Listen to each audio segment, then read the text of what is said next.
سلام، من مرداد هستم و این کانال ساز و آوازه. امیدوارم که روزای خوبی رو با هم سپری کنیم. خیلی خوشحالم که در خدمتتون هستم. از این به بعد توی این کانال دوست داریم که از اول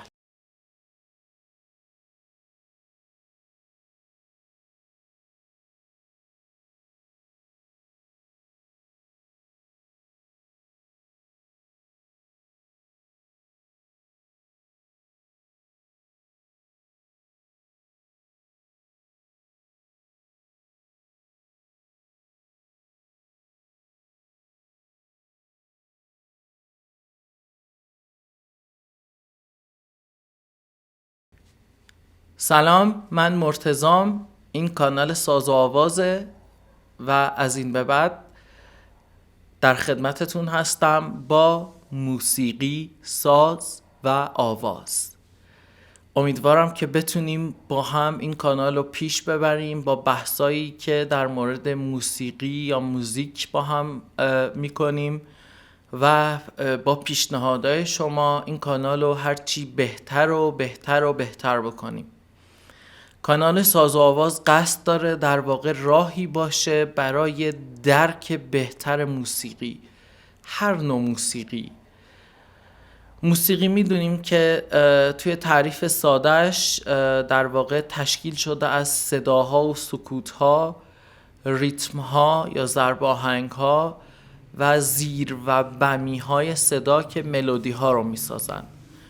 ما قصد داریم توی این کانال با هم این مفاهیم رو بشکافیم، با هم خیلی ساده بدون هیچ گونه تکلفی و دور هم باشیم و این کارا رو با هم انجام بدیم و بتونیم روزای خوبی رو از این به بعد با هم سپری بکنیم. اگه آهنگ جدیدی میاد بتونیم اون رو با هم در واقع واشکافی بکنیم، توضیح بدیم که توی چه ژانریه، چطوری ضبط شده، از چه سیستمی برای ضبطش استفاده شده، نسبت به میکس و مسترش نظر بدیم و شما نظر بدید، کامنتاتون رو بذارید. منم سعی میکنم حالا به عنوان کوچکترین راهنماتون باشم توی این راه.